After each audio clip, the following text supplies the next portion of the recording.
So you want to listen to a pretty alright podcast about wrestling, do ya?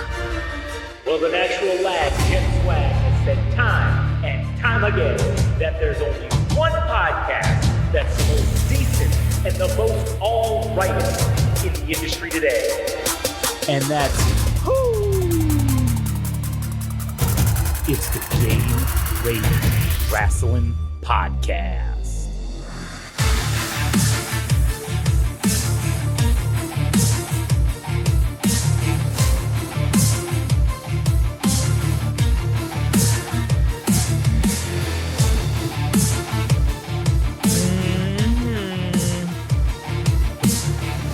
Hear ye, all attendees of the Game Rage Wrasslin Podcast, episode number 17.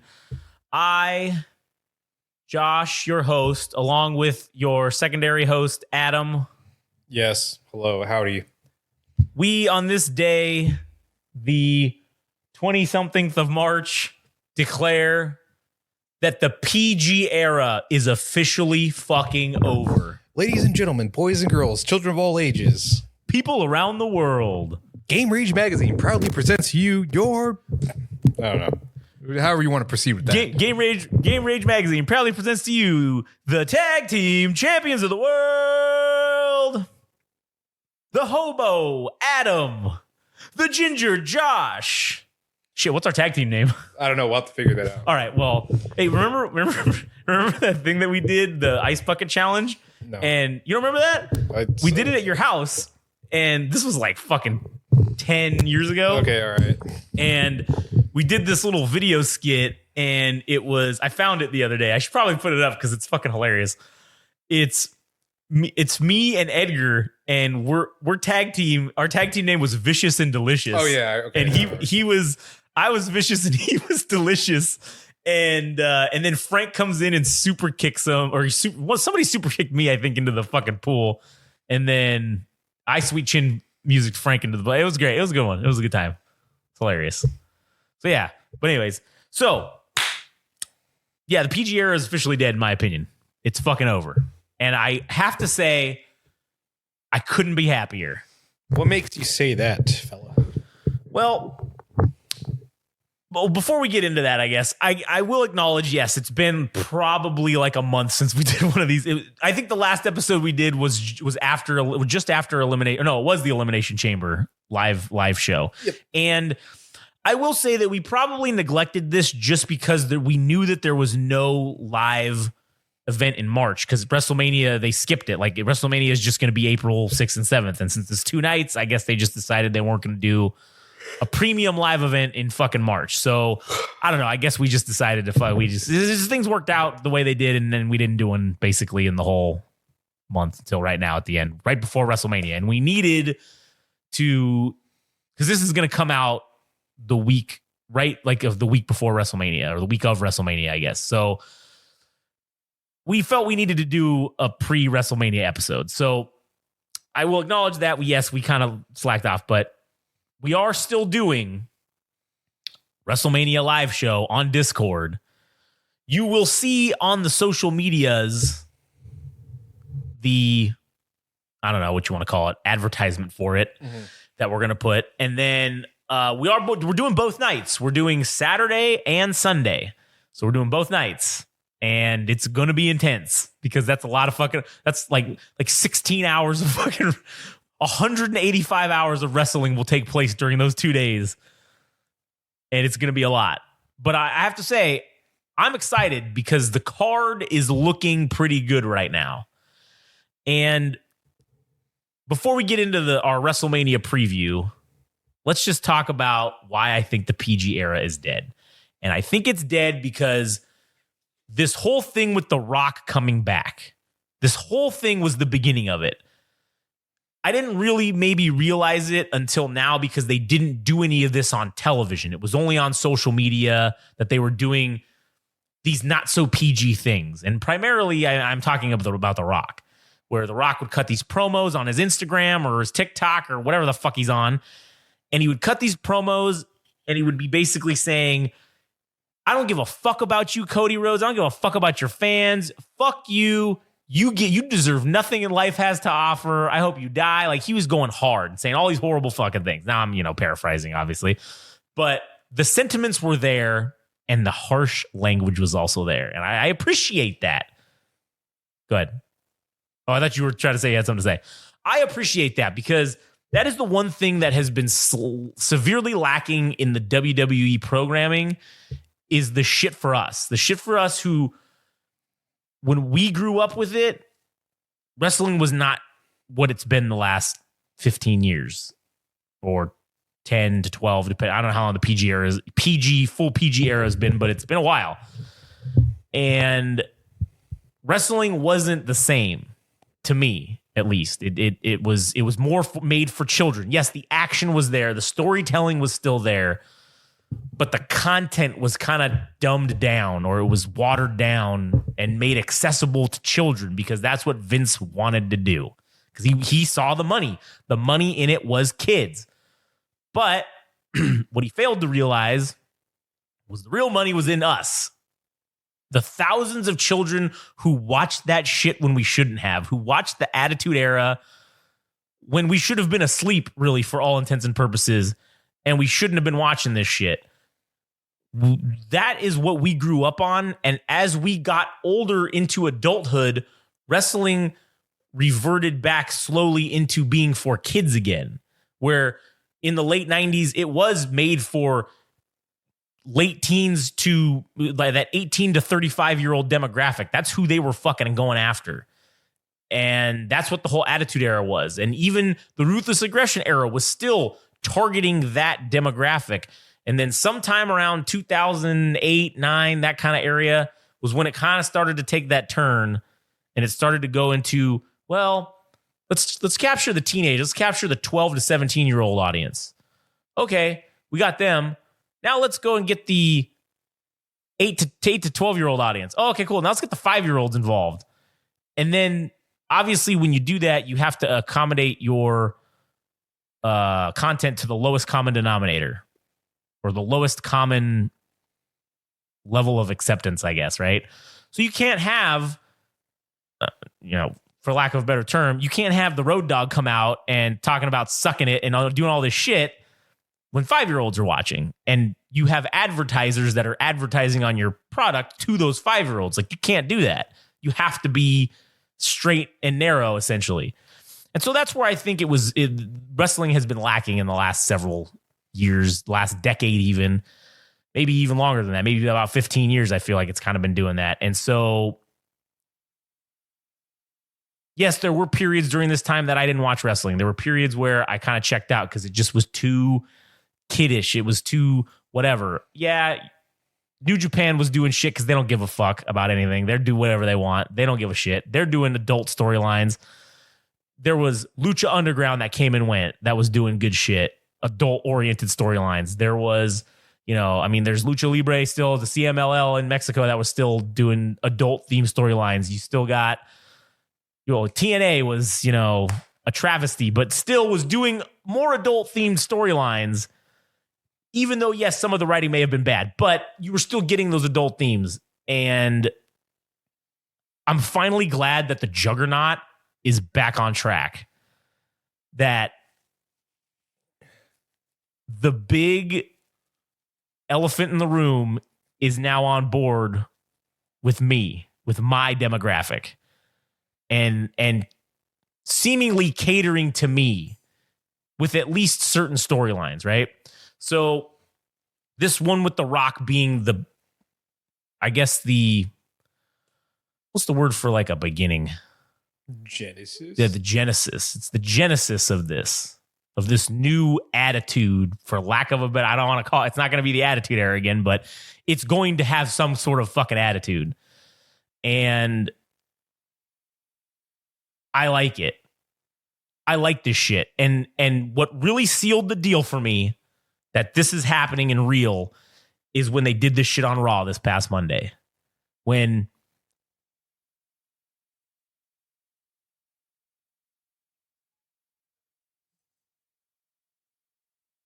somebody talking? All right, we're back. I had to pause it because just Chloe had to pee, right? So she gets up and she like could not fall asleep last night. So we gave her some melatonin because that, just puts her out. But when she has the melatonin, it makes her kind of delirious. And so she was like, no, like she was telling Katie, like she woke up Katie to tell her, hey, no, I need you to watch me go to the bathroom. I need you to like stand here and watch me go to the bathroom. Like for obviously because she's delirious because she's, on the melatonin. And Katie says, okay. So she gets up and Katie has this weighted blanket and she threw it off to go get it. And it whacked Chloe right in the head. And then that's what pissed her off. And then, so I had to go up there and, just be like, what the fuck's going on? What's happening? So anyway, so back to what I was saying though. This issue or this thing with The Rock and Cody Rhodes on Raw that just happened. I will say that the promo that Cody Rhodes cut leading up to The Rock coming out was classic top babyface fucking promo. And he was hitting did you see it? Did you happen to watch it? Yeah. I felt like he was just hitting all of the classic points that the babyface needs to make about Roman Reigns, about The Rock, about how he's done all this stuff. And, he's hitting all the points. He's just further endearing you to his cause, right? And then The Rock comes out. And man, I will say that fucking intro or that entrance with the lightning and all that shit, that was fucking cool, man. And I also think it's cool that they're using heel rock music. It's that slower version of his theme song where it's like, it's just slowed down. It's the same tune, but it's just, they slowed it down a lot. Like when he was a heel back in 2003, that was what they did with his, they just used the same thing, but it was just kind of slowed down a little bit. And so I really like that. And then The Rock comes out and he just stands there and they're just staring at each other. And the crowd's fucking doing whatever, going up and down. And then The Rock just fucking turns around and just walks out. He just goes, okay. He just walks out. And then later on at the end of the episode, The Rock gets his. And he just thoroughly beats the living hell out of Cody Rhodes. And busts him open. Blood. Which I don't really know when the last time it was or how rare it was to see real or to see planned blood on Raw. Generally, I think it was only accidental blood that was seen on Raw. Get out of there. So, man, that cat's going to go electrocuted one of these days. But anyways, when he threw him into the bus or whatever it was, and then that like fucking cut him open or whatever the fuck it was. And The Rock is just saying all this shit about how you're fucking around. You're going to find out. You fuck with me. This is what happens. And he fucking tells him how he's basically the final boss, which is kind of funny because really Roman Reigns is like the final boss. Yeah, it's a spit in his face. It is. And it's funny how, yes, the match at WrestleMania is going to but it's going to add the stipulation where if Cody and Rollins win, the bloodline can't interfere. And if The Rock and Roman Reigns win, it will be a bloodline rules match, basically, is what it'll be. Which I don't even know what the fuck that is. But I assume that just means anyone from the bloodline can be involved. No disqualifications. Yeah, it's going to be like 4-on-1, basically, is what it's going to be. So, but The Rock, when he has Cody Rhodes up by here and he's talking about Mama Rhodes, man, and he pulls out that fucking, you didn't even know he was wearing this goddamn weightlifting belt because it was just hidden by his fucking thing. And when he pulls that out and you're like, oh shit, and he shows on the back, it's got the Brahma Bull and then Mama Rhodes on there. And then he just takes Cody Rhodes' blood and he just starts fucking smearing it all over it. And then the only thing that was bad about that promo was at the very end. I think when The Rock said, Mama Rhodes, it didn't have to be like this, but now this is the only way it can be. He should have just shut up. But he kept fucking talking and kind of rambling. And I felt like that took away from it a little bit. Because The Rock's not the Joker. The Rock's not an unhinged character. The Rock is calculating. He's intelligent. He's not crazy, for lack of a better term, right? And that's kind of how I felt like it came off at the end. Now, The Rock did look kind of fucking... I felt like... I don't know if it's just because it was cold and it was raining, but he did look kind of gassed at the end of this fucking deal. And like the way he was muttering to himself at the end, I was like, God damn. But outside of that whole exchange, the beginning and the end, that was probably the best Raw I've seen in 15 years.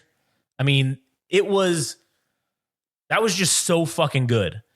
And I was already invested in this storyline. It got me deep.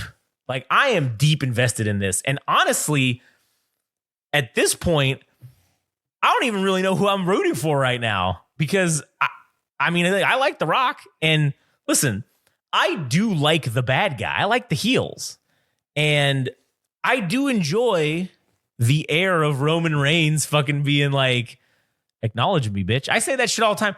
The other day when I was in the Matrix job, I was literally walking around just throwing up the one, and I was just like, hey, acknowledge me. And I was just telling people like, hey, you know I'm your tribal chief, right? Like, I just fucking doing that because it was funny and I enjoy it. And so I like that, but I also do fucking like Cody Rhodes, and it's gonna be such a great story to see him finally win now. Because before this whole kind of thing with The Rock coming in, I almost felt like I didn't care anymore. I felt like they missed the opportunity last year to do this. And now I just didn't. I was like, well, fuck, if you're going to do it again, it's too late. It's already been 2 years. You're a year too late. You should have did this last year. And I felt like I almost didn't care. And that is now gone.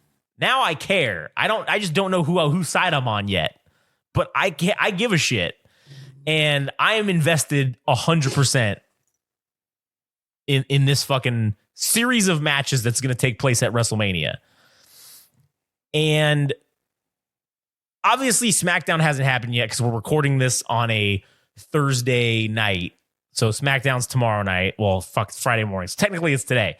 But I'd be curious to see what's going to happen at SmackDown, and I'd also be curious to see what's going to happen at Raw and also SmackDown in the next week, because there are 3 basically more episodes of shit to go down before WrestleMania happens on Saturday and Sunday. So I would be very curious to see how that's going to shake out. Now, in terms of, well, before we go further, let me get your thoughts on the whole situation and everything I just said. What do you got?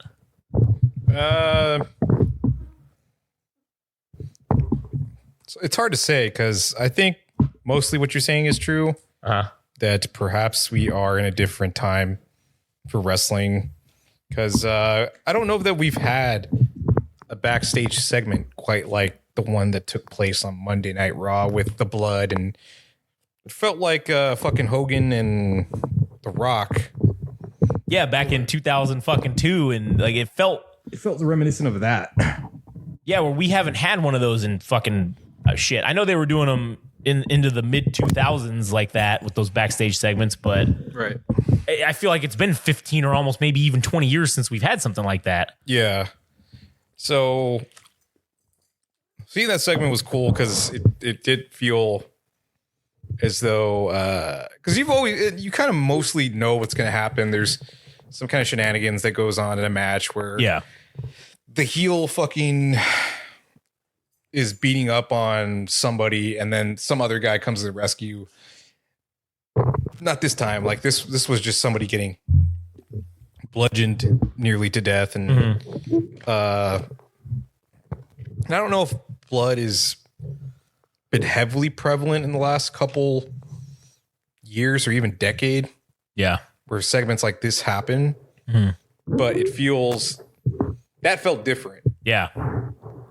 That they were using, and even before that, even when The Rock got back to doing more segments like having a song about fucking Cody Rhodes. Yeah. Where you had like the acoustic guitar and they were in Tennessee and I mean, because he kind of used explicit language in that. So that was like another, I would say, a telling sign of maybe what's going to come in the future once they reach Netflix, that maybe we can expect a ass or maybe. Well, I heard him say bitch a couple times. Well, I mean, during that promo, The Rock said fuck and shit, and they edited it out. Yeah, which is fine because it's like they get to have their cake and eat it too. And I think that, like what you're saying about, because Cody Rhodes even made that comment. Oh, I know we're not on Netflix yet, but then he said I forget what he said, but he even made that comment where I think they are literally just waiting to get to Netflix, and they're like, fuck, once we get to Netflix, it's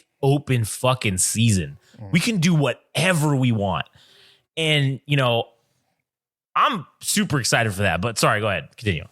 Yeah. So just over the course, and I don't know at what point this started, because this has pretty much been maybe since the inception of The Rock that we've been seeing more explicit content. Actually, I don't even know what the TV ratings are for the last 2 months of either SmackDown or Raw, but maybe that would.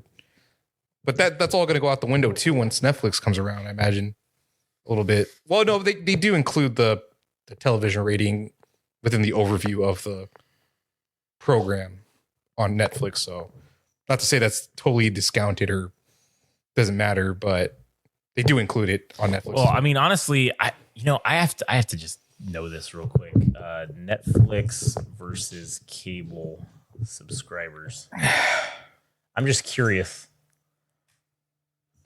Let's see.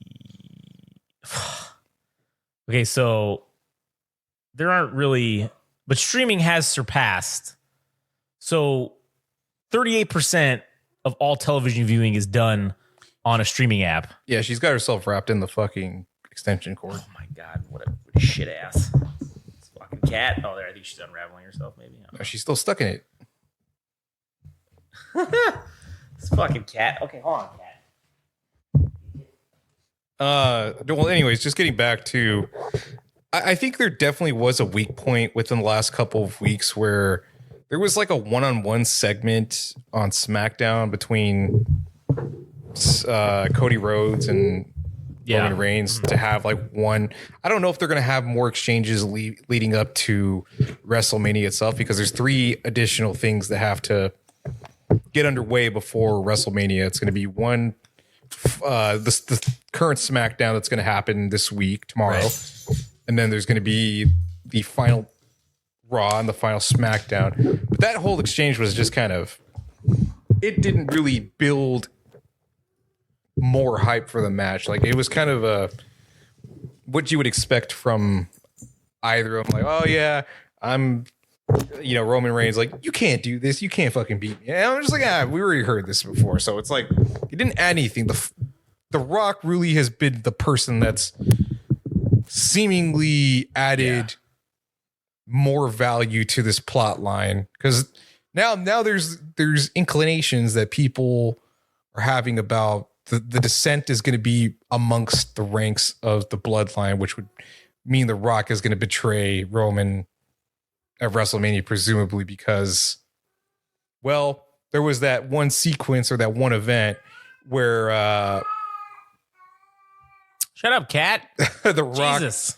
The Rock said, he had his whole line about, you smell what The Rock is cooking, and then Roman interrupted him and said, acknowledge me. And he's like, oh, I acknowledge you as my tribal chief.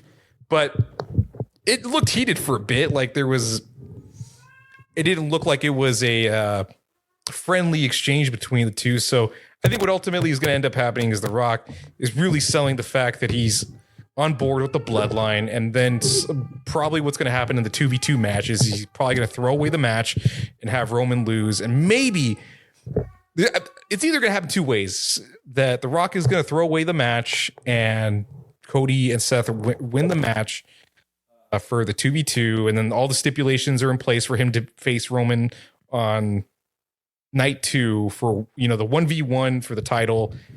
But that just feels like, I don't know if that works. It's either that or The Rock and Roman cheat and win the 2v2, and then once it's like a free-for-all match with the world heavyweight title, undisputed title, then that's when The Rock can turn the tide and give Cody. He can fight off the rest of the bloodline while Cody wins the match, basically, to betray Roman Reigns. Or like The Rock is gonna rock bottom fucking Roman, right? Yeah, and then Cody Rhodes does his thing and then wins the match. Signature move, that'll be the end of it. That's how I maybe see it happen. Yeah. You know what I think would be cool is if we do a Stone Cold Vince McMahon heel turn from WrestleMania 17, and you have The Rock betray Roman Reigns, and then Cody is like, fuck yeah, I just want to be the champion, and then basically Cody Rhodes turns heel and just says, fuck it. Let's just be a bad guy. And then maybe he's down with the cheating. And then The Rock, because after this regardless of this whole thing happening, Roman Reigns is going to disappear for a while. I think he's going to disappear for probably at least a year and not be on TV. I mean, shit, you've been literally the champ for fucking 1,300 days or whatever. So he's going to disappear. And that'll be one of the surprise comebacks that'll happen on Netflix or something when they go to Netflix, right? That's probably what'll happen. And so I have a feeling that The Rock is going to take the bloodline. Like, he's going to take that over. Like, as you said, right? He's going to betray Roman Reigns somehow. I don't know how that exactly shakes out, but I think The Rock will become the tribal chief because he's now, The Rock is now the Vince McMahon character because he's the boss, he's in charge, and he's also on TV. So I don't think The Rock is writing the shit like is doing the same role behind the scenes that Vince was doing, but he is playing that role on TV. He's playing that character essentially. And I think that's something that's been really missing truly because they tried to do it with the authority angle, but it just, I don't know, it just didn't hit the same. And now that you've got The Rock doing that, and then The Rock, listen, you can say what you want about Vince McMahon, but he knew how to play a good heel, right? And The Rock, who's the one person that can do that better than Vince McMahon could? The Rock. So you got lemonade, let's make lemons, or you got lemons, let's make lemonade, bitch. All right, we're gonna fucking make The Rock the new Vince McMahon heel boss character, and fuck it, we're just gonna roll with this. And let's say Cody does win, right? And now you've got The Rock basically just making Cody's life a living hell after WrestleMania, and he's just going to try to get the title off of him. He's just going to throw people at him. And now them two are going to have this feud. And I think this culminates with a title match between the two of them. I don't know if it's me, it takes 6 to 8 months. And maybe it takes however long, because they're going to appear on Netflix in January of next year, right? That's when they're going to start Netflix, I think. Sure. 2025 January. So I think you make that your first main event of the Netflix fucking. You basically make the first episode of Raw on Netflix is going to basically be a pay-per-view tier event. Yeah, it is. And yeah, it is. You make that your main event. You build up to it, and that's your main event. Is The Rock versus Cody Rhodes for the title. And fuck, whatever the outcome is, who the fuck knows? But I think that's what you do to get there. And then that'll probably be right around the time when it'll have been what, 7-8 months that Cody will have been champion. That's going to be right around the time when the heel is going, or the babyface champion is going to start to get a little stale. And because that's one of the things that I foresee as being a problem is we've had such a long time as a heel champion, and I don't know if the numbers have been amazing or not, or whatever you want to say, but people tune in because they want to see Roman Reigns get beat, right? That's how this whole thing works. That's what it all operates on. It operates on you want to see the bad guy get beat, and then when the good guy gets his number and wins, you're happy. It's good for 6-7 months, and then you start to get bored with it because then the heel or the baby face is just steamrolling everybody. So I think that'll be a good way to go with it. You put him against The Rock, and maybe The Rock wins. Maybe The Rock beats Cody Rhodes, and now they have a good feud going. Maybe The Rock pulls some fuckery because he's The Rock and he's the boss. I don't know. But I do think that this aspect, this getting away from this PG nonsense, is not only going to be good for us as wrestling fans, it's going to be good for the business overall, because I feel like AEW has kind of been lagging behind because I feel like they've been resting on their laurels. Hey, we're the one that's designed for you, the 18 to 35-year-old, or whatever. We're the wrestling organization for you. Now that this is happening, well, AEW, you're going to need to step up your game, or, I mean, AEW is just going to have to go kill itself. Like, that's the only other outcome. It already feels like it's on the ropes because I don't think they're selling. Shut up! I don't think they're selling regular shows by themselves. The Dynamites, the fucking Collisions, like that. I don't know if that's doing all that well. I think the pay-per-views are the real selling points for AEW. Yeah. And I hate to go on a tangent, but I've been thinking about like, because we had the what was the pay-per-view with Sting's retirement match? It wasn't big it was, business. Revolution. So just to go on a quick tangent, that I don't want to make Sting a footnote, but that was like the focal point of the pay-per-view, was that this was going to be Sting's final match. But man, I'll tell you what, that was a real strong point for AEW. I think mostly the whole pay-per-view was good, but the real highlight was fucking Will Ospreay coming to AEW and having that match with Konosuke Takeshita. And I mean, dude, I was like, that's one of the best matches I ever seen. I know a lot of people have their criticisms about modern wrestling, how people no-sell certain moves. Because, yeah, there was a lot of that where they were taking like heavy shots. I mean, these were like stiff hits and everything that was involved with the match. Because I imagine Bret Hart would probably say like, oh, it's not good storytelling for like everything that's happening within the match. But not to say that like the whole match was a spot fest, but fucking A, dude, it was badass. Like, yeah, the whole fucking thing was great. Like, there was a spot where I think Konosuke Takeshita like had Will Ospreay in the corner. He just like dropped him head first. Yeah, in the corner. I'm like, oh my god, he's fucking dead. Oh yeah. But then it's like all the acrobatics of like Will Ospreay and all the moves he was pulling. I'm like, oh holy shit, this is fucking amazing. Like, if anybody hasn't seen it, if you haven't had the opportunity to see the whole match, dude, it's probably worth the price of admission, because I don't know how else you're gonna watch it. You can't watch it on YouTube. No, yeah, you just gotta fucking buy it or whatever, I guess. Yeah. And I'll say this about I don't understand some of the people who, and listen, some of these people are people that are from the business. Jim Cornette being one of them. He fucking hates those type of matches with the no selling and like whatever. I don't know what he thought about this match. I didn't fucking listen to it. I don't really give a shit. Yeah. But my point being is the people who have that mentality about the no selling or whatever, think about it like this. If you're watching boxing, right?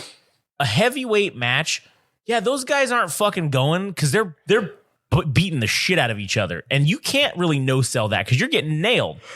But if you're two guys like Will Ospreay and the other dude, if you're like those two guys where you're kind of like welterweights or whatever, if you watch a welterweight boxing match, those guys are just going blow for blow because they're not hitting each other super fucking hard because they're smaller guys.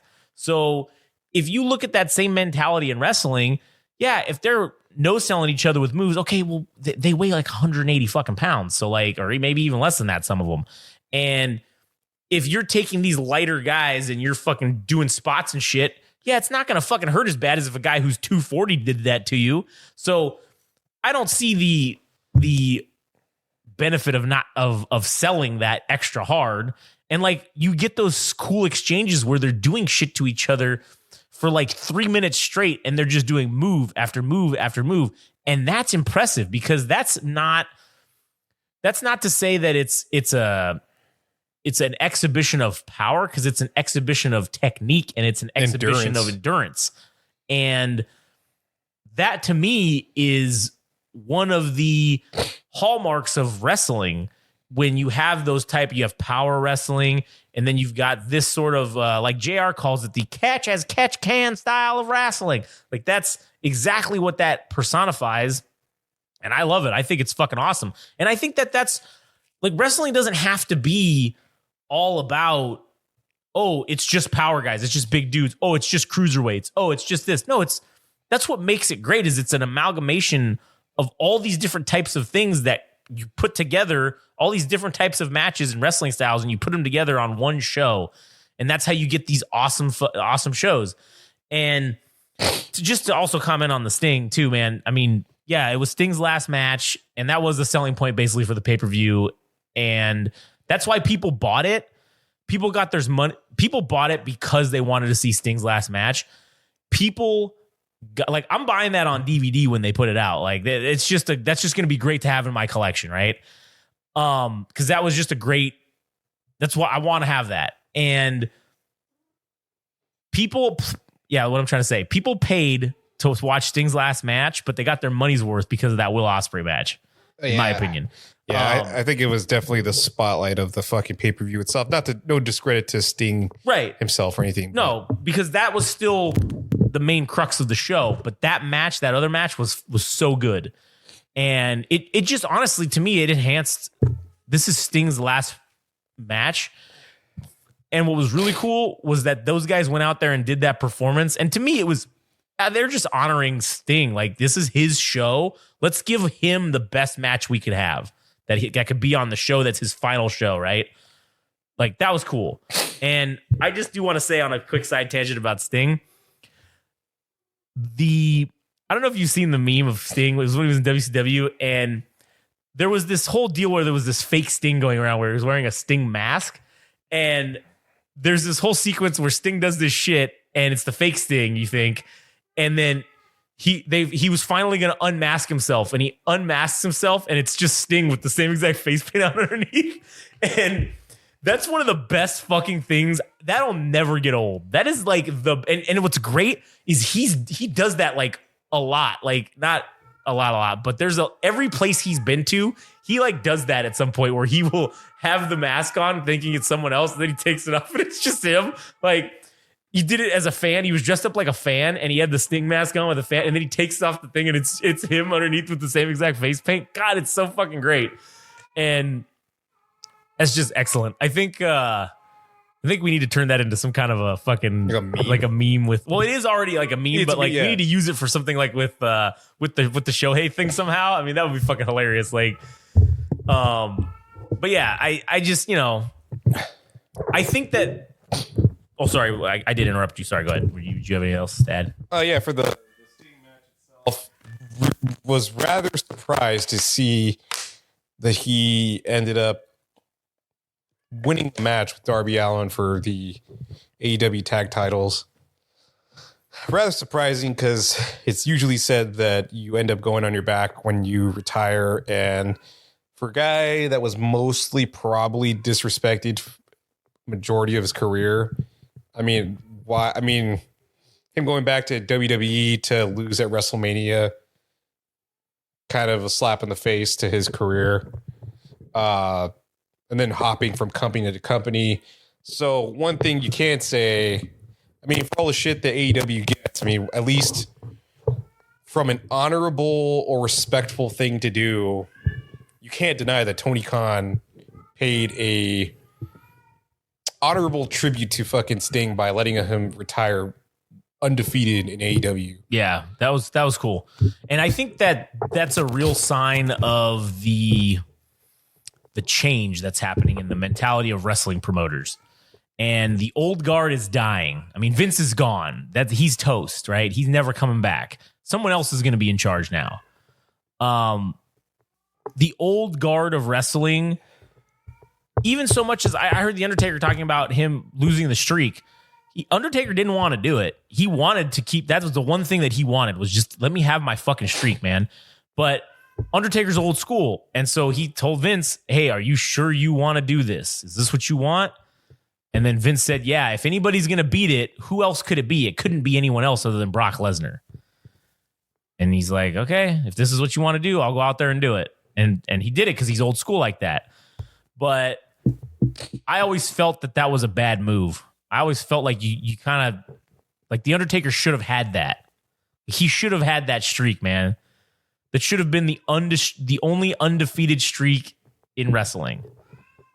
Or the undefeated streak that no one will ever beat. And granted, sure, maybe at 25-0 he went, or 24-0 before he got lost, or whatever the number was. No one's going to beat that now. That'll never be touched. But I still feel like he should have just been undefeated, and that should have been it. Like, and having Sting get to do that is really, it's the change in the mentality. Why do you have to go out on your back? Why is that something that needs to happen? Why can't you go out on top? You know, if you put in a career like you did for Sting, I mean, Christ, Sting is what, 60 something, early 60s now, maybe? Yeah, he probably did it for 40 years. I mean, yeah, he's nearly 40 years. He's been wrestling for probably, oh fuck, it comes up with Sting, the goddamn fucking the fucking the stinger, yeah. All right, so I mean, Sting's, God, man, he's 65 years old, man. And he started wrestling. When did he start wrestling? Oh man, 1985. Yeah. So basically 1985 to 2000 was 25 years. Yeah, man, 49 fucking years he's been wrestling. Jesus Christ, that's a long time. Almost a fucking half a century. Oh, no, wait, I'm wrong. That's 15 years. I don't know math. So he's been wrestling for what, 40 years? Yeah, 25 plus, yeah, 39 years. That's still an impressive number. Yeah. To be wrestling for 39 fucking years. What better respect could you pay to a guy who's spent his entire adult life doing one fucking thing? What better respect could you pay him than to let him go out on top? And I don't think that's bad. I think that's a good thing. I think there's definitely exceptions. He probably deserved it the most because of how he was treated in different companies. Mm-hmm. I think ultimately, I mean, shit, dude. You remember those Sprite commercials, or I don't remember if it was Sprite or 7-Up, where he was throwing a kid. He basically won some kind of ticket to have Sting at his house. Yeah, it was Sprite. You fucking threw him all over the place. But shit, man, I don't know if you can consider Sting the foil to the Undertaker, but I don't know if there's any other wrestling figure that has the mystique of Undertaker besides Sting. That's it. It's Sting. He's the only option. He's the only other one who has that. I don't know what you call it. Hogan, Rock, Austin, they have this like superstar feel, right? Yeah. This ultra mega huge star. Undertaker and Sting have this allure to them that you can't even quantify it. It's something completely different than Hogan and Austin. And not to say that one's better than the other, but it's to say that it's a different feel.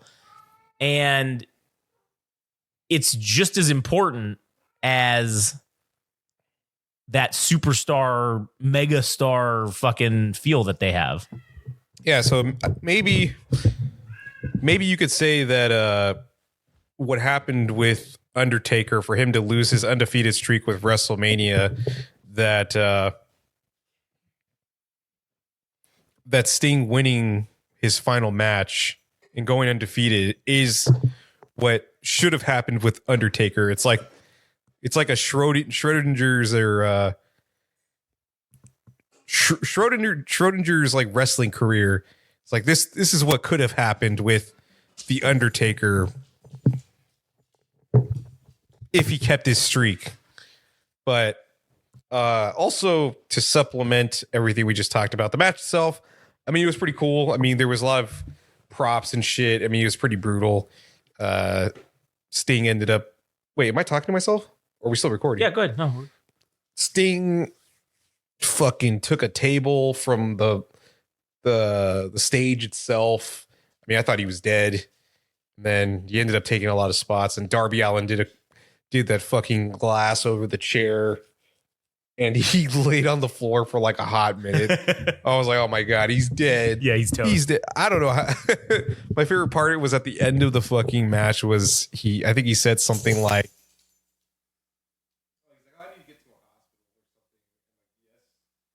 correct.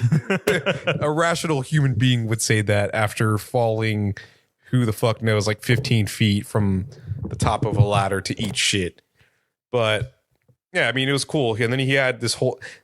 The only thing I could say is that at the end, when he was able to give a speech, it seemed a little odd that they didn't give him his full time allotment to finish out his whole speech, because the pay-per-view ended and he was midway through his thing, and then they ended up posting it on the AEW YouTube channel, and I was like, fuck, dude. Not even whoever, I think it was Bleacher Report, was like hosting the fucking thing. Like, you couldn't give him like 10 minutes? Like, fuck. That's one of the things that really did not make sense to me whatsoever, because it's like, hey, you're literally on a streaming service. Like, there's no programming following you. So why would you cut this fucking off? Just let it go to completion. That's because it was exactly at whatever, 2 hours or whatever. I don't know, 3 hours or whatever the fuck the number was. It was exactly at that. And it's just like, come on. We paid for this. Let us get to see the whole thing, you know? And even if it's just 1 or 2 minutes, that's the whole point of us paying for a pay-per-view, is we know it's not going to get cut off and then we're going to, but no, this is what happened. Now, granted, sure, we got the conclusion of the match, but it would have been nice to just get to have seen that. Sure, yeah, we could watch it on YouTube or whatever, but it's not the same, you know? But that's just Bleacher Report. I think they are not, I don't think they fucking understand wrestling. Yeah, I don't think they understand the moment, the gravity of the moment. No, they're like, oh, they only paid for 3 hours. That's all they're fucking getting. Click, like, because I'm sure that's the deal that they have a contract with for AEW was for just 3 hours. But it's like, it's a pay-per-view. So what the fuck? Who cares if it goes over 3 hours? Like 12 minutes, 12 additional minutes. Who gives a shit? You know, it's like, just fucking let it be. But like, that's kind of the thing with like regular, like the pay-per-views when you would do it with cable providers is, yeah, hey, sure, they would have, you know, maybe like a time frame, but generally it would just go until it was done. They would want to try to stick to whatever, 2.5 hours or whatever, or 3 hours. But if it goes over, okay, cool. We're not going to shut it off on your ass. Like, people paid for this. So, you know, I don't know. This is kind of bullshit. But like I said, I think that's Bleacher Report not understanding wrestling in general, and also just not even understanding the moment completely. Yeah.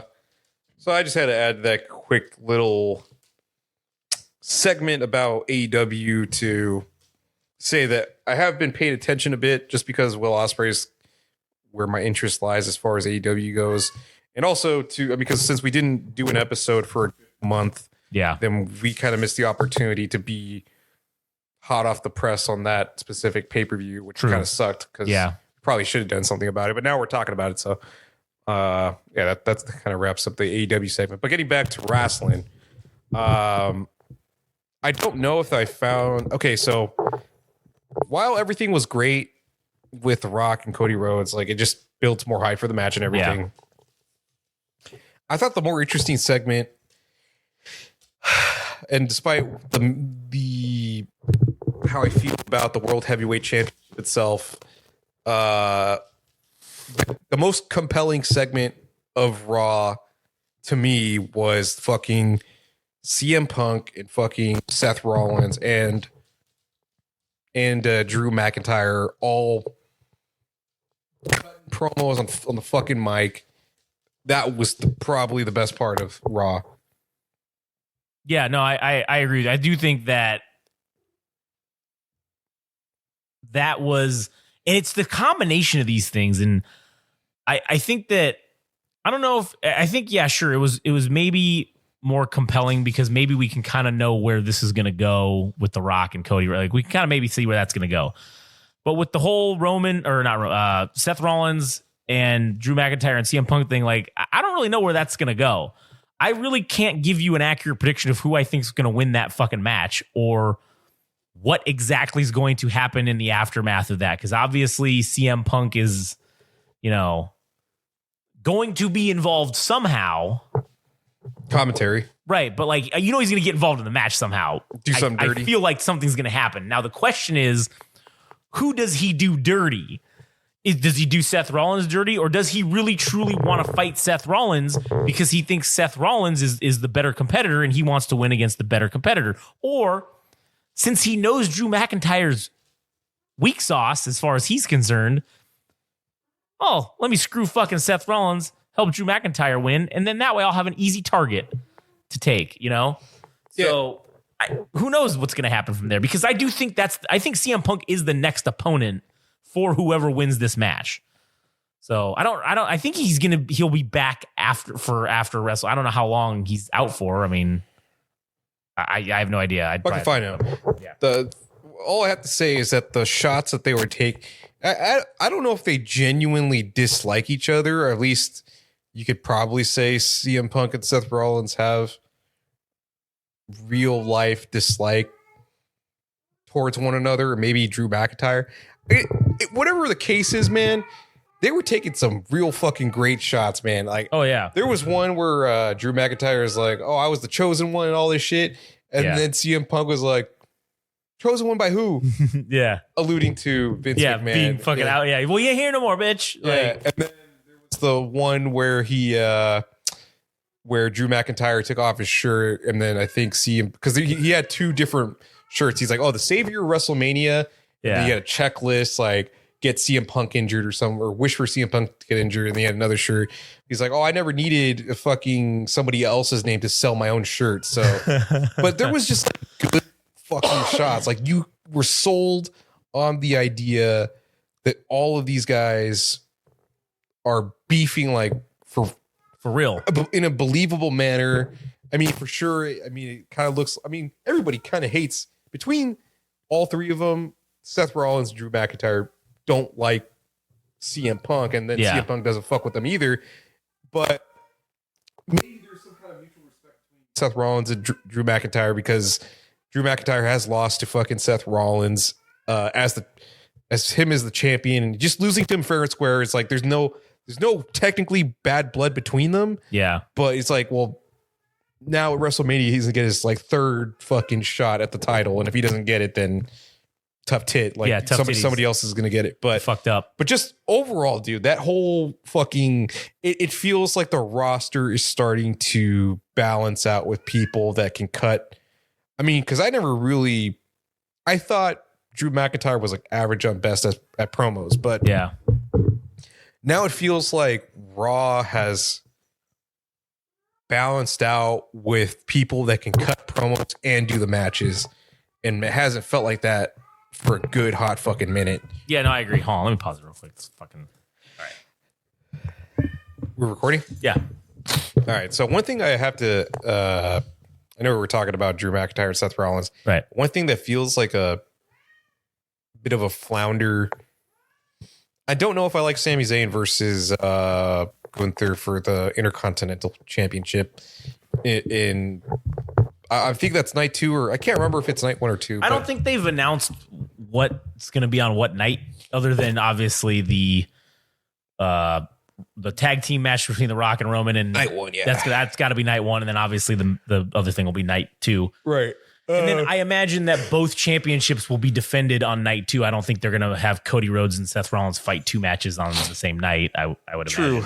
True. But man, I was kind of invested in Chad Gable being the person that was going to face Gunther for the Intercontinental title. Yeah. I don't know if they end up passing off the title to Sami Zayn, or if he ends up winning the IC title, if that's a good look for the title, because they had something going with Chad Gable and Gunther for like a couple months or several months. and there was something in the storyline where he's like, "Oh, now it's personal because you insulted." Because Gunther said something along the lines of, "Oh, when your family looks at you, they see disappointment, they see failure," and then that was the point in which he considered it personal. It wasn't just about the title, it was Right. it was about more. So I think they floundered, unless they somehow, by some fucking miracle, the next 3 shows, whether that's SmackDown, or actually it would technically have to happen on Raw, but I think if they have any chance at salvaging that match, not to say it's not going to be good, but if it's supposed to be where it's at, they make it a triple threat match, or I don't know, man. The missed opportunity to have Chad Gable in the fucking. And yeah, I mean, like you said, I really think maybe they do make that I mean, they already do have a triple threat match on for the U.S. title. I don't know if you make a separate triple threat match for the Intercontinental title. I say, why in the fuck not? You might as well. I mean, you've also got this like 8-team fucking tag team match going on at the same time too. Everything essentially is a multi-man match with the exception of the 2 main titles. But those guys are fighting in a tag team match for some other shit. So it's like, well, fuck it. You might as well just make it a triple threat match. Shit. I think we should maybe do like a fucking triangle ladder match or some kind of fucking crazy shit. That would be cool as hell. And that would also be a believable way for Gunther to lose the championship, because I think they're gonna, this is gonna be the preparation potentially for Gunther to go up in the card, because you're gonna need a heel. It needs to be main event material. He is main event material, and I think that you're going to need a heel now that the vacuum of Roman Reigns is possibly going to be gone if he loses at WrestleMania. And he has a stable. Right. So that just basically solves that problem for you, because it inserts a hot heel with a stable into the main event picture, and that feud can go for a good minute with Cody Rhodes, or, well, I think whoever wins the World Heavyweight Championship match will be fighting in some kind of a feud with CM Punk, and then it will likely turn into a triple threat between the 3 of them at some point. That storyline will carry that title for probably the next 4 to 5 months after WrestleMania, maybe even 6. The World Heavy, or the Roman Reigns title, they really don't have any viable heels for Cody Rhodes to face, I feel like. So Plus it's Gunther. That's what I'm saying. Or That's, Shinsuke. yeah, well, Shinsuke will probably be the first guy. They'll probably have a 3-match fucking feud, because they didn't really get a full feud, and I think that was probably on purpose, because that was going to be their goal. So yeah, Shinsuke kind of jobbed to fucking Cody, but then now it's over. It's just that it went nowhere. But that's the thing, is now they've set the foundation, and now they're going to build the house after Cody Rhodes wins, and that's a good 3-month storyline right there. And then, hell, you have Gunther get involved at the end and be like, hey, because I think Shinsuke was U.S. champion for a while. He was a mid-card title champion for a bit. So you'd be like, hey, you gave that guy a chance. Well, like, what about me? And then maybe that's where we turn into another 3-match fucking parlay with that, and then that carries you all the way until Rock versus fucking Cody for the title at Netflix Raw number 1. I think his last match for a while. I don't see him. The Rock? Nah, I don't think he could hang like he used to. That's why they made it a 2v2 match. If you're gonna have a match with him, then right. Currently in his current state, I don't think he had, with the quickness that this all happened, I don't think he was getting into wrestling shape. But you let him do this match, he does this match, and then I'm telling you right now, he's going to spend the next 6 months getting back into shape to do a fucking full wrestling match. If you're gonna, in my opinion, if you're gonna up the amount of subscriptions for Netflix, absolutely you're going to do that. And again, it's in The Rock's best interest, because, well, he's a shareholder. Yeah. He's on the board of whatever. So obviously that's within his best interest. So I think that's what goes down. I think that's how it happens. Yeah, it's just getting back to Chad Gable versus Gunther. The placement of WrestleMania being in Philadelphia signifies to me something, which is the underdog story. which is Rocky. It's very much like Rocky. For Cody, it's insurmountable odds to beat Roman because the odds are already stacked against him with the bloodline and all that shit. Well, I guess he kind of equalized it with his allies, I suppose. But who's to say that fucking Roman doesn't have other shit up his sleeve to sway in his favor?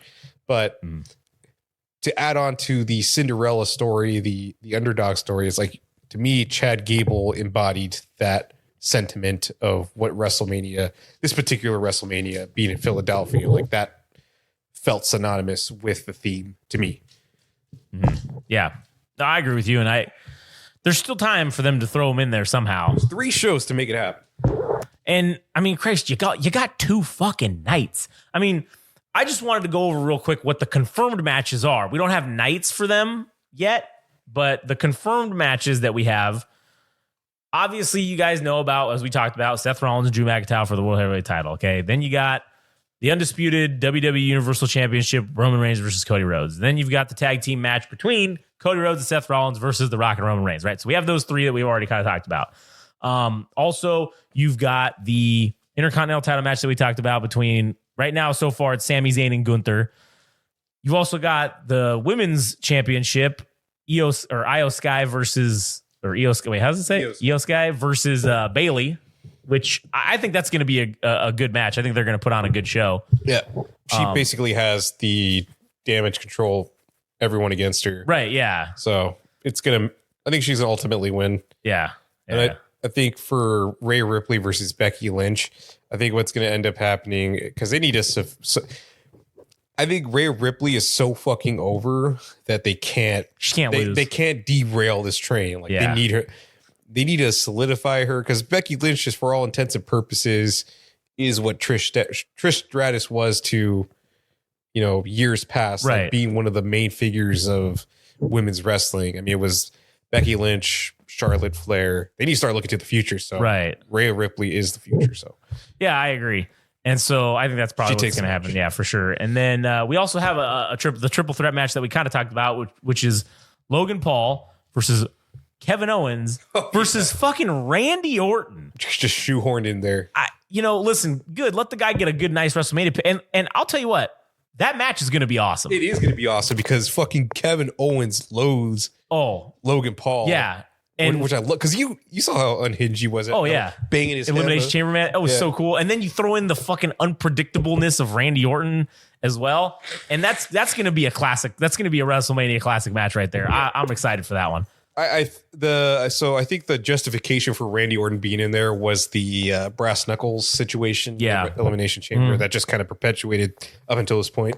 Yeah, I really think that's why they shoehorned him in there. And it'll be good. Also, I mean, I don't know if I even give a shit about this match, but it's going to be Jay versus Jimmy Uso. No. And I don't think I really care. No. I think Jay deserves better than this. So do I. It just feels like a throwaway match to take away 15, 30 minutes to fill the pay-per-view out. But, dude, this fucking horse has been beat to shit with like the infighting within the bloodline. Like this should have been fucking last year. Yeah, I agree. This was like this doesn't even make sense as to why it's happening now. To be honest with you, yes, and I get that they sabotaged. Jey Uso got his title shots sabotaged by the bloodline and all that stuff, but I don't know. Just doesn't do anything. Yeah, it doesn't. And then we also have for the undisputed tag team championships, we've got, which I'm also looking forward to this match because it's just going to be a spot fest. It's a 6-pack ladder match. So it's going to be the Judgment Day versus DIY, which I love DIY, man. Ciampa and fucking Gargano, man. I love them in NXT. Yeah, me too. I think they're fucking just great as a tag team. They were great as friends. They were great as enemies, and they're just great again as a tag team. And then you've got the New Day involved in there. Our good buddies, the Awesome Truth, man. Our good friend of the show. Who cares? Let's just start that. The R-Truthers. The R-Truthers.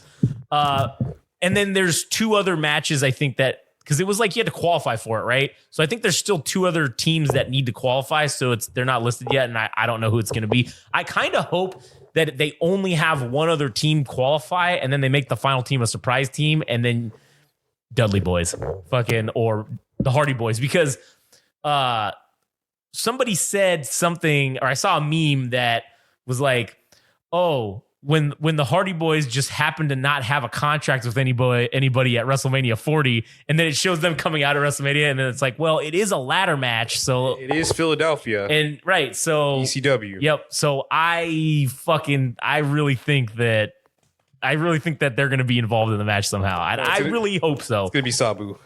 It's Sabu and dude, what if it's Sabu and RVD? Yeah. Because I'll tell you what, I did see RVD wrestle.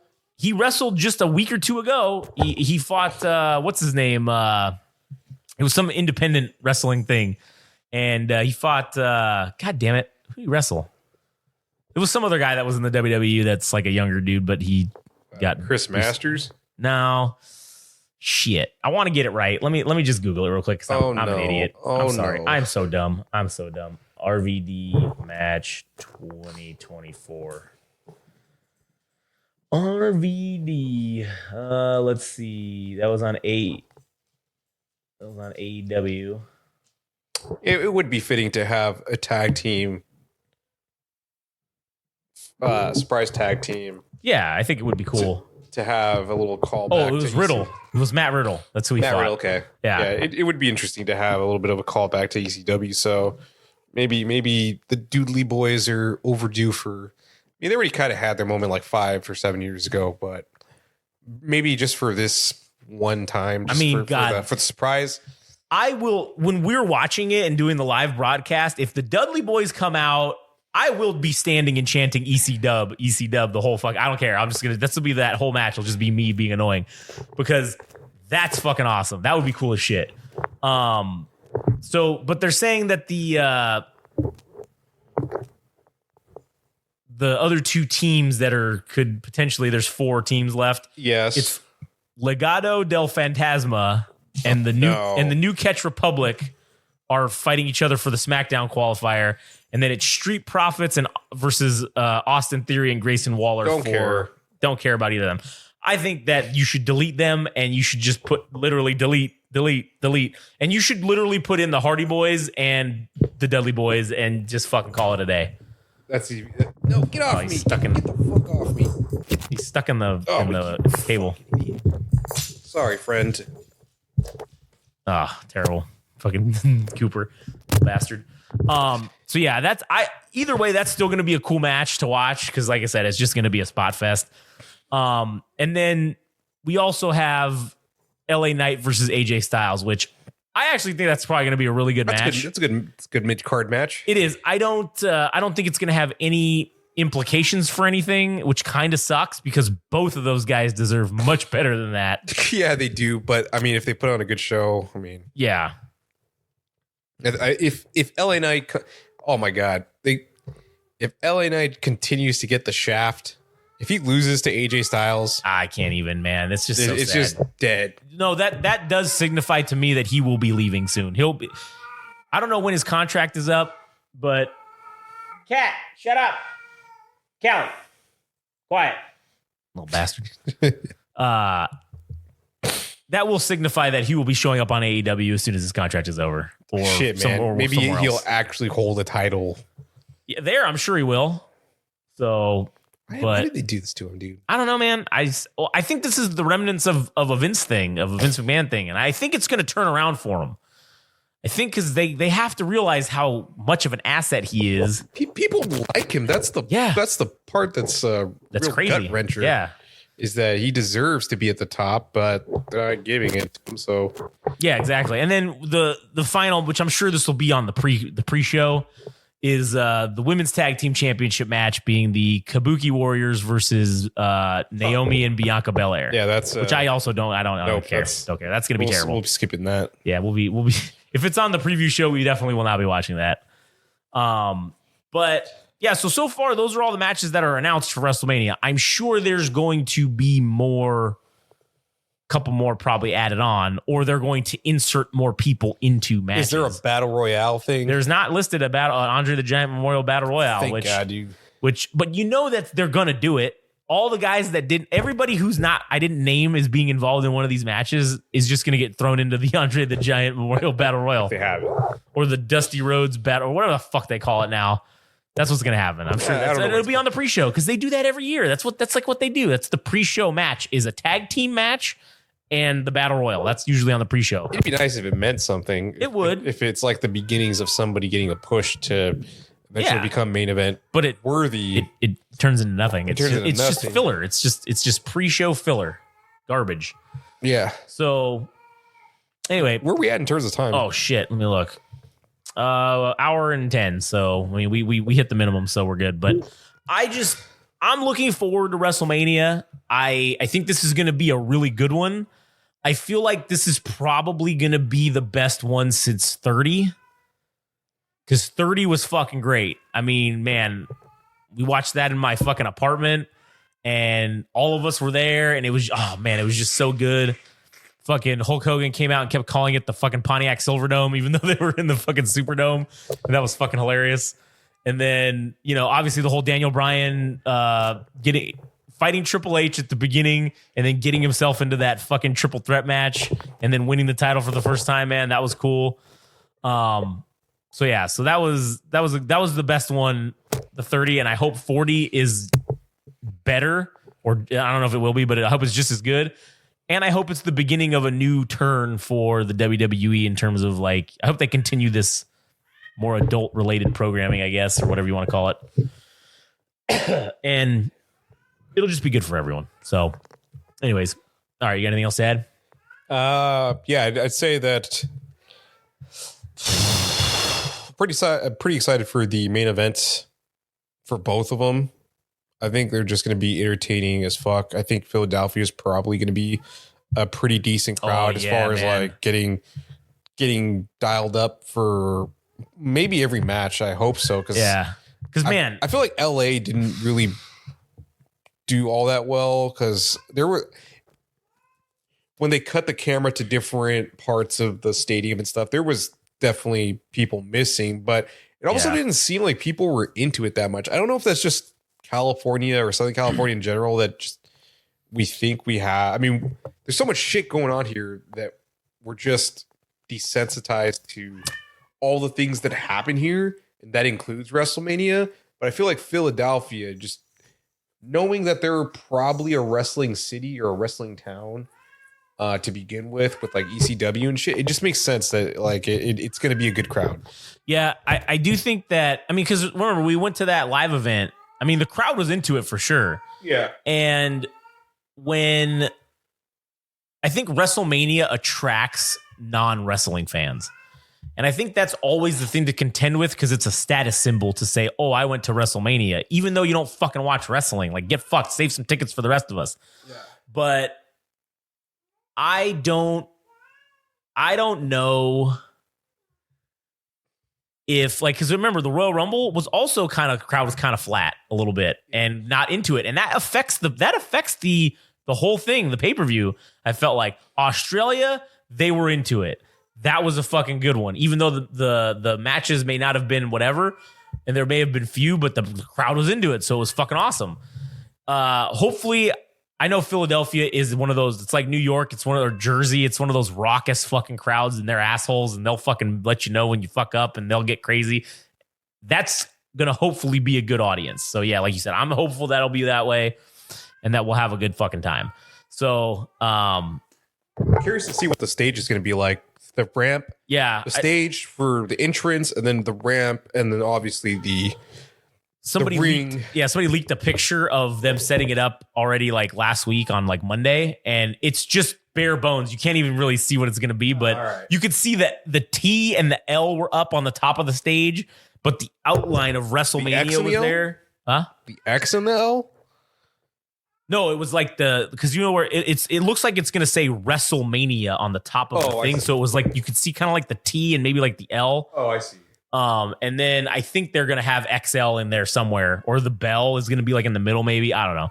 Kind of like what it looks like, but I would be curious to see. And I've also, for sure have decided that the next fucking WrestleMania that's within driving distance, we're fucking going. Because I feel like next year, they're going to do Vegas soon. I don't know where they're going to do it at. I mean, it's not, they don't have a open arena or stadium, I guess, in Vegas yet. They have like the what is it? The Toyota? No, not what's it Why is that relevant? I feel like WrestleMania only does it at like giant fucking arenas or like stadium. You know what I'm saying? Like, I feel like that's what they've been doing lately. They're doing like these giant outdoor fucking football stadiums which, I mean, so they can house more seats. Yeah, so it's more people they can fit in there. So I don't know if they're going to wait to come to Vegas until the Raiders stadium is finished. And I don't know exactly when that's. It is finished. It is? Oh, fuck. Then never mind. That's probably what it doesn't house a lot of seats. I think it only holds like 30,000 or maybe less than that. And I don't know how they fucking managed to get, because when they say 60, 70,000 people. Well, it's because they jam onto the field and they make it like, because you got to remember, really the ring and the ramp are the only, and the stage are the only things that take up the field. So if you put seats all around there, I mean, you could fit probably another 10 or 15,000 seats or whoever, you double it maybe. I mean, I don't know. Yeah. So, I feel like that's what they're going to do. I feel like next year it's going to be in Vegas, and I think we should fucking go if it's in Vegas. Because they'll announce it. We'll see it. They'll say where it's going to be at next year. Yeah, I mean, shit, maybe this time CM Punk will be the main event. Which it kind of worked out nice for this thing because it allowed Cody to be back in the spotlight. And that's just assuming that CM Punk was going to go after which I think he was going to go after the World Heavyweight Championship. But it lets all these things have their moment. Yeah. And then CM Punk, if he comes back next year healthy, gets his own moment. And then he gets his 41. I mean, that'll be cool because then it's not like they put all their eggs in a basket for one fucking pay-per-view. So when that carries over next year, then I think hopefully next year will be a strong pay-per-view as well. Yeah, exactly. So anyways, all right, for sure. Well, that'll be it. So anyways, definitely tune in on April 6th and April 7th on Discord, the Game Rage Magazine Discord server. And you will see on our social media, we'll post up the fucking link. Well, the link's in the social, all the social medias already. You can already click the link to join the Discord server, and then just tune in. We'll have a live event, and we'll play the show, and fucking we'll do live commentary over it. Yeah, I think my favorite part, aside from the wrestling, is probably going to be eating food. Oh yeah. We're gonna fucking. This is basically like the Super Bowl. Oh, it's not basically. This is bigger than the Super Bowl. All right. Yes, sir. So, also, just give a preview. What are we gonna do for food for WrestleMania? We also have 2 nights to do. So Oh, I thought we were just doing one. Oh no, we're doing both nights. All right. I don't know, man. We'll have to figure it out. For sure, night 2 is probably gonna be Thai food. Yeah. Night 1, we'll have to figure it out. That one's up in the you air. know what? You just want to get like maybe some pizza. We'll get some lamppost pizza. Oh fuck yeah! That sounds like a fucking plan. All right. Because Katie's going to be gone. She's going to be in Hollywood with her friends doing this going away party for one of them. And they're going to like the Vanderpump fucking places or whatever, the restaurants and shit. Okay. And so she's going to be gone. So, what do you call it? I got to just get Chloe to sleep and then we can fucking go do whatever. Hit it hard. So you could just go pick it up and then just bring it over. And then, fuck yeah. All right. That's going to be great. Oh, man, I can't wait. Yeah. It's going to be so good. Just a 2-day fest of just eating and wrestling. Oh, yeah. It's going to be so good. Hey, there's going to be a lot of meat slapping going on. Yeah. Anyways. All right. Well, thank you guys for listening. And we'll see you motherfuckers over there on April 6th and the 7th for WrestleMania live coverage on the Discord server. Till then, we'll see you next time.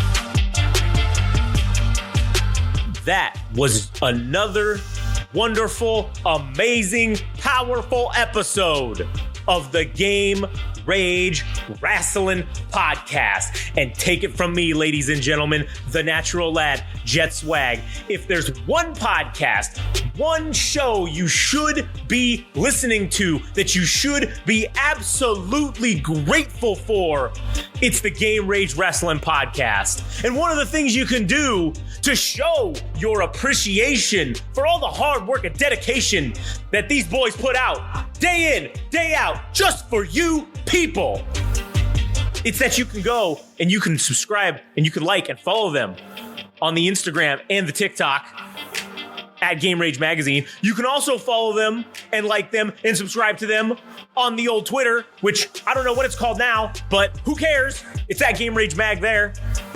Additionally, if you feel the need to really show your appreciation, which you should, then go to their website at www.GameRageMagazine.com and show us some love. Show them some love. And show some love for the natural lad, Jet Swag.